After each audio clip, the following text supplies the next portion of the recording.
Facts of geography channel पर आज हम चर्चा करेंगे एक प्रमुख प्राकृतिक आपदा सुनामी पर। अभी 30 जुलाई 2025 को प्रशांत महासागर के तटीय क्षेत्र पर स्थित रूस के कमचटका प्रायद्वीप में आए भूकंप के कारण सुनामी की लहरें उठी हैं, जिसमें रूस के साथ साथ चाइना, अमेरिका, जापान जैसे देशों में रेड अलर्ट जारी किया गया है। तो आज हम लोग जो चर्चा करेंगे सुनामी की कि इसकी उत्पत्ति किस प्रकार होती है, कितने प्रकार की होती है, इसका प्रभाव क्या होता है और इसकी विशेषताएं क्या होती हैं और किस प्रकार सुनामी से बचा जा सकता है, उसके उपाय के बारे में भी आज आप लोग से चर्चा होगी। तो आज हम चर्चा करते हैं सुनामी की। सुनामी एक उच्च ऊर्जा वाली सागरीय महासागरीय क्षेत्र में उत्पन्न होने वाली लहर है, वेव्स है, जिसकी उत्पत्ति का मुख्य कारण भूकंप है। और ऐसा भूकंप जो 7 रिक्टर स्केल पे 7 या उससे अधिक तीव्रता वाला हो। और सुनामी की उत्पत्ति जो होती है सागरों या महासागरों में होती है, क्योंकि इसकी उत्पत्ति का मुख्य कारण भूकंप है। इस कारण इसको भूकंपीय सागरीय लहर भी कहते हैं। और सुनामी की उत्पत्ति के अन्य कारणों में देखा जाए तो ज्वालामुखी, प्लेट टेक्टोनिक्स, सागरीय लैंडस्लाइड्स आदि कारण हैं, जिसकी चर्चा हम आप लोग से आगे करेंगे। तो सुनामी जो अभी आई है रसिया के कामचटका प्रायद्वीप है, जो प्रशांत महासागर के तटीय क्षेत्र में है। 30 जुलाई 2025 को आया है, जिसमें भारी विनाश का अलर्ट जारी किया गया है।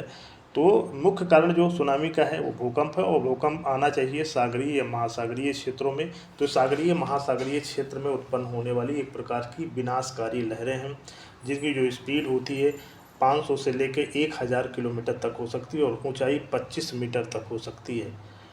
तो पहले हम चर्चा कर लेते हैं सुनामी शब्द की।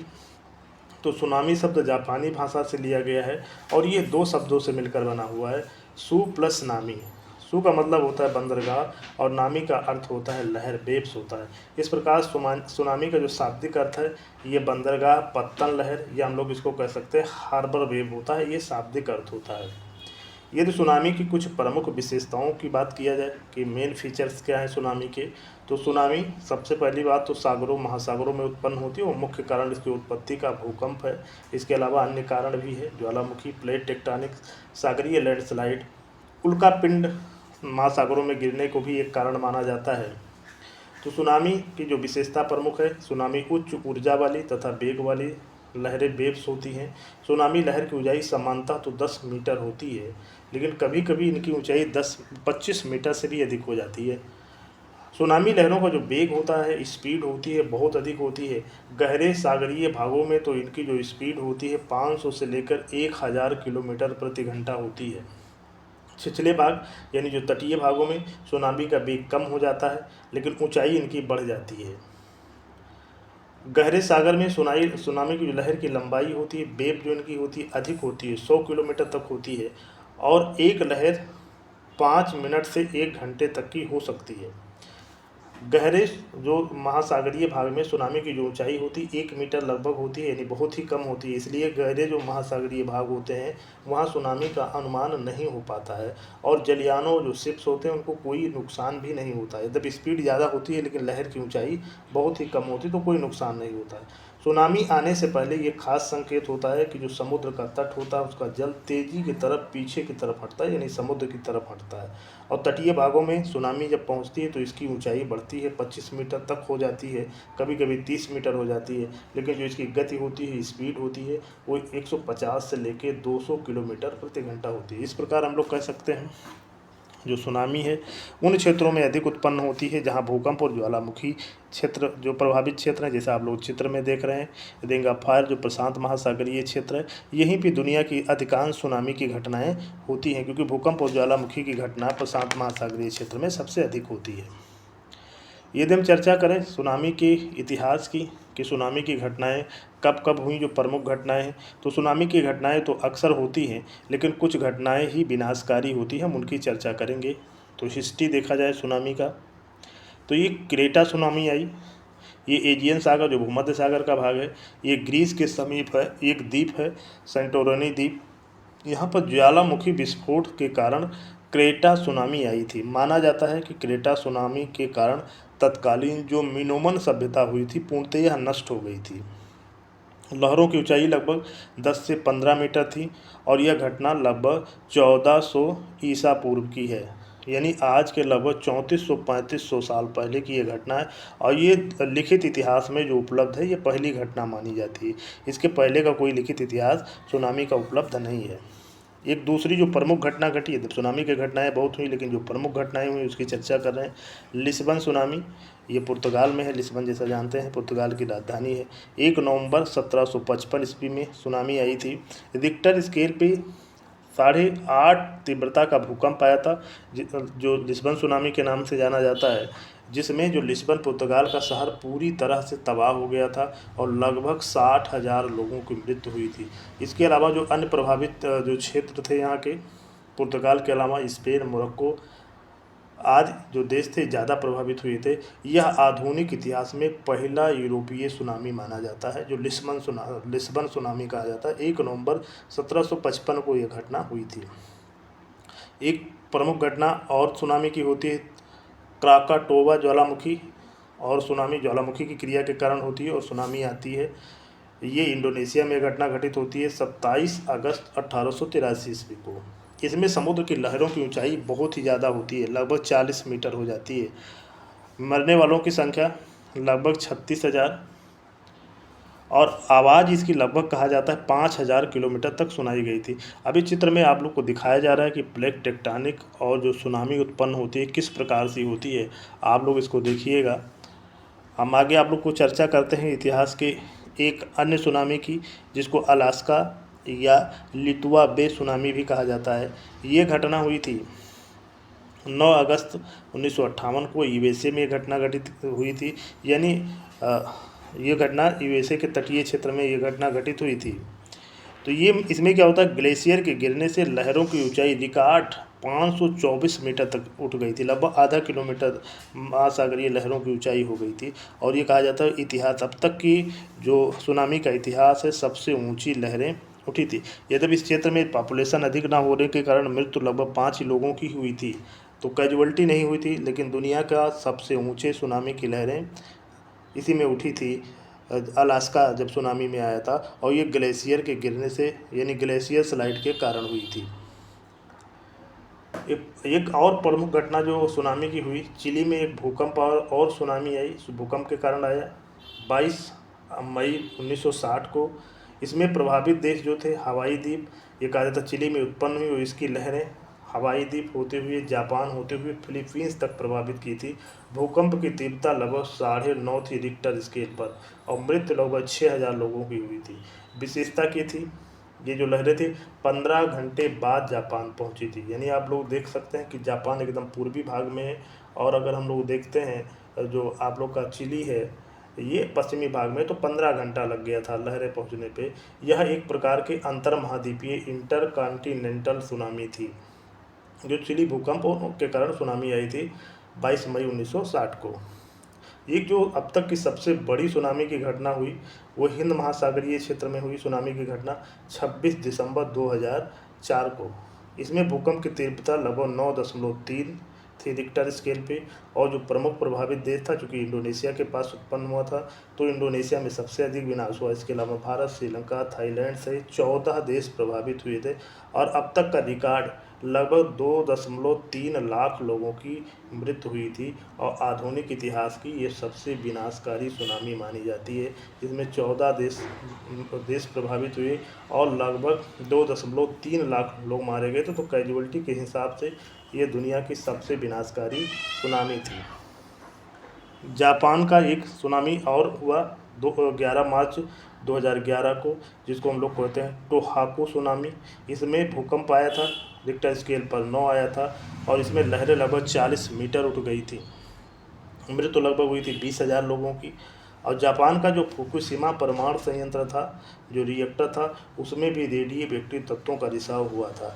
तो एक पहली ऐसी घटना थी जिसमें रेडियो एक्टिव तत्वों का रिसाव हुआ, यानी परमाणु संयंत्र भी डैमेज हुई। अभी जो भी घटना की चर्चा हो रही है, जो बुधवार 30 जुलाई 2025 को घटना हुई, कमचटका एक प्रायद्वीप है रूस का प्रशांत महासागरीय तटीय क्षेत्र में, यानी रूस के पूर्वी भाग में भूकंप आया तथा सुनामी की घटना हुई। और ये रूस के जैसा हम आपको बता रहे हैं, रूस का एक प्रशांत महासागरीय क्षेत्र का एक प्रायद्वीप है कमचटका, और यहाँ 30 जुलाई 2025 को भूकंप की तीव्रता जो यहाँ पे आई लगभग 8.8 तीव्रता का भूकंप आया, जिससे सुनामी आई और 5 मीटर तक की ऊंचाई की सुनामी लहरें उठी हैं। और कहा जाता है कि इसमें रूस, जापान, अलास्का, चाइना तक का इसका प्रभाव है और इसका आकलन अभी किया जा रहा है। अब सुनामी की हम प्रकार की बात किया जाए कि सुनामी कितने प्रकार की होती है, तो सुनामी मुख्यतः सुनामी को दो भागों में बांटा जाता है। एक दूरस्थ सुनामी होती है जिसको डिस्टेंट सुनामी कहा जाता है। सुनामी जहाँ पे उत्पन्न होती है, तो सुनामी उत्पन्न होने के बाद जो खुले सागर की वो सुनामी की लहरें चलती हैं, अग्रसर होती हैं, उनको दूरस्थ सुनामी या डीप सुनामी कहा जाता है। ये सुनामी की जो गति होती है अपेक्षाकृत तेज़ी से चलती है, परंतु तटीय क्षेत्रों में विनाश स्थानीय सुनामी से अधिक होता है। स्पीड इनकी लगभग होती है 500 से लेकर 1000 किलोमीटर प्रति घंटा। और दूरस्थ सुनामी तरंग की जो ऊंचाई होती है बहुत कम होती है, लगभग 1 मीटर होती है, इसलिए ज़्यादा विनाश नहीं होता है। लेकिन जब मग्न तट पे पहुंचती है तो इनकी जो होती है ऊंचाई बढ़ने लगती है और लगभग 25 मीटर हो जाती है। लेकिन सुनामी का वेग कम हो जाता है 150 से 200 किलोमीटर प्रति घंटा। जो स्थानीय सुनामी है जिसको हम लोग लोकल सुनामी कहते हैं, यह स्थानीय सुनामी महाद्वीपीय या द्वीपीय भाग की ओर अग्रसर होती है और अधिक विनाशकारी होती है। इसकी स्पीड तो कम होती है लेकिन ऊंचाई अधिक होती है, 25 मीटर तक होती है। इस कारण इनका क्या होता है, तटीय क्षेत्रों में अधिक वेग और ऊंचाई के साथ जब ये टकराती हैं तो विभिन्न प्रकार का विनाश करती हैं। बंदरगाहों पे जलयानों का विनाश, तटीय क्षेत्र को डुबो देती हैं, बाढ़ की स्थिति हो जाती है। उसकी चर्चा हम आप लोग से आगे करेंगे। कुछ शब्दावलियाँ आती हैं आप लोग की सुनामी के संदर्भ में। एक होता है तैरती मिसाइल या सुनामी मिसाइल। तो सुनामी लहरें अपने साथ सागरों महासागरों की अपार ढेर सारी जलराशियों को एक साथ विभिन्न वस्तुओं को बहाकर लाती हैं। इन वस्तुओं को ही सुनामी मिसाइल कहा जाता है। प्रमुख सुनामी प्रभावित क्षेत्र देखा जाए तो विश्व का जो अधिकांश सुनामी की उत्पत्ति होती है वो प्रशांत महासागरीय क्षेत्र में होती है। इसमें दुनिया का लगभग 86% सुनामी की उत्पत्ति का जो कारण है वो भूकंप है। जैसा हम लोग जानते हैं लगभग दुनिया का 63 से 65% भूकंप प्रशांत महासागरीय तटीय क्षेत्रों में ही आता है या प्रशांत महासागर के क्षेत्र में आता है। तो प्रशांत महासागर का किनारा सबसे अनुकूल सुनामी जनित क्षेत्र है, यहाँ सबसे ज़्यादा सुनामी आती है। इसका कारण है यहाँ प्लेटों का अभिसरण होता है, यानी प्लेटों का कन्वर्जेंट हो रहा है, इसलिए यहाँ पे भूकंप ज्वालामुखी की घटनाएँ ज़्यादा होती हैं। और जैसा हम लोग जानते भी हैं कि ये जो क्षेत्र है ये रिंग ऑफ फायर वाला क्षेत्र है, यानी ज्वालामुखी प्रभावित भूकंप प्रभावित क्षेत्र भी है, इसलिए यहाँ पे सुनामी की घटना ज़्यादा आती है। विश्व स्तर पर सुनामी की जो घटना होती है, परिघटना होती है, उसका दशकीय औसत देखा जाए तो 57 है।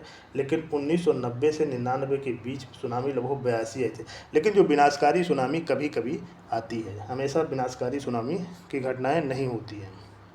एक होता है सुनामी जनक भूकंप। अगर हम लोग देखा जाए एक शब्द आता है कभी कभी, तो रिक्टर स्केल पर 7 से अधिक जो तीव्रता वाले भूकंप जो अंतः सागरीय भूकंप होते हैं, जो सागरों में आते हैं, उनको सुनामी जनिक भूकंप हम लोग कहते हैं।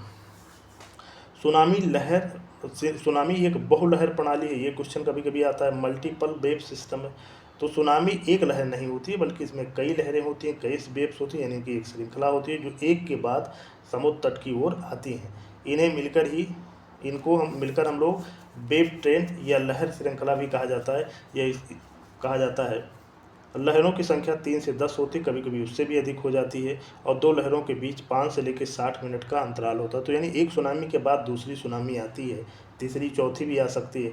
इसीलिए लोगों को सजेस्ट किया जाता है जब सुनामी आए तो तुरंत तटीय क्षेत्र में नहीं जाना चाहिए, क्योंकि पुनः दोबारा सुनामी की घटना हो सकती है। सुनामी के कारण जैसे हम आप लोग बताए, भूकंप जो सबसे प्रमुख कारण है, इसी के कारण लगभग मेन जो सुनामी की घटना होती है, ज्वालामुखी, भूस्खलन, ग्लेशियर या हिमखंड का गिरना। इसके कारण जो ग्लेशियर या हिमखंड के गिरने के कारण घटनाएं ग्रीनलैंड, अंटार्कटिका जैसे क्षेत्रों में होने की संभावना, इस तरीके की घटनाएं बहुत ज़्यादा हुई नहीं है। उल्का पिंड के कारण भी माना जाता है कि एक दौर में उल्का पिंड के कारण भी सुनामी आई थी, उसका कोई लिखित इतिहास नहीं है। इस कारण डायनासोर की मृत्यु हुई थी, कुछ लोग ज्वालामुखी के कारण उनकी मृत्यु का कारण मानते हैं। एक होता है टेली सुनामी शब्द होता है जो आप लोग में आता है, टेली सुनामी। एक टेली सुनामी की चर्चा आप लोग से हम करते हैं। जब सुनामी लहरों का प्रसार और प्रभाव इतना व्यापक हो कि वो अपनी उत्पत्ति वाले क्षेत्र जो होते हैं समुद्र को पार करते हुए हज़ारों किलोमीटर दूर के क्षेत्र को भी अपने चपेट में ले लें तो इसे हम लोग टेली सुनामी, मेगा सुनामी या समुद्र पारीय सुनामी, ट्रांस ओशनिक सुनामी भी कहते हैं। जैसा 1883 में जो क्राकाटोवा इंडोनेशिया में जो आया था सुनामी, या 2004 में हिंद महासागरीय जो सुनामी आई थी। 2004 में जो हिंद महासागरीय सुनामी आई थी उसका प्रभाव क्षेत्र हिंद प्रशांत महासागर के व्यापक क्षेत्रों में पड़ा था। ऑस्ट्रेलिया, अफ्रीका और दक्षिणी पूर्वी एशिया के साथ साथ दक्षिणी एशियाई क्षेत्रों को भी प्रभावित किया था। सुनामी पूर्वानुमान या चेतावनी यंत्र कहा जाता है। जब सुनामी की घटनाएं ज़्यादा हुई तो अमेरिका में एक national oceanic and atmospheric administration, जिसको नोवा कहा जाता है, कि तत्वावधान में 2 सुनामी वार्निंग सेंटर स्थापित किए गए हैं। पहला हवाई द्वीप में है, प्रशांत महासागरीय जो क्षेत्र है 1946 में, और दूसरा अलास्का 1964 में स्थापित किया गया। भारत में 2007 में सुनामी त्वरित वार्निंग सिस्टम की स्थापना की गई, जिसका मुख्यालय हैदराबाद में है। अगर हम लोग देखें कि सुनामी का कारण क्या है, तो सुनामी का प्रभाव क्या है, विनाश का कैसा किस प्रकार होता है, तो इसमें भवन बुनियादी ढांचे का विनाश हो सकता है, मछली पर्यटन उद्योग को क्षति होती है, मिट्टी लवणीय हो जाती है, सेलाइन हो जाती है, वनस्पतियों तथा जीवों का विनाश होता है, जल प्रदूषण संबंधित समस्या तथा विभिन्न प्रकार की बीमारियाँ होती हैं। 2004 में जब सुनामी आया था तो खुद देखिएगा, जो बिछावरम, मुथुपेटु और भितरकनिका उड़ीसा में मैंग्रोव वन घने होने के कारण कम विनाश हुआ था। जिन क्षेत्रों में वनों की संख्या यानी मैंग्रोव वन कम थे वहाँ पे विनाश ज़्यादा हुआ था। तो इस प्रकार हम लोग देखते हैं जो सुनामी की घटना है ये एक प्रमुख प्राकृतिक आपदा है जिसमें लाखों लोगों की मृत्यु होने की संभावना होती है। तो आशा करता हूँ दी गई जानकारी आप लोगों को अच्छी लगी होगी।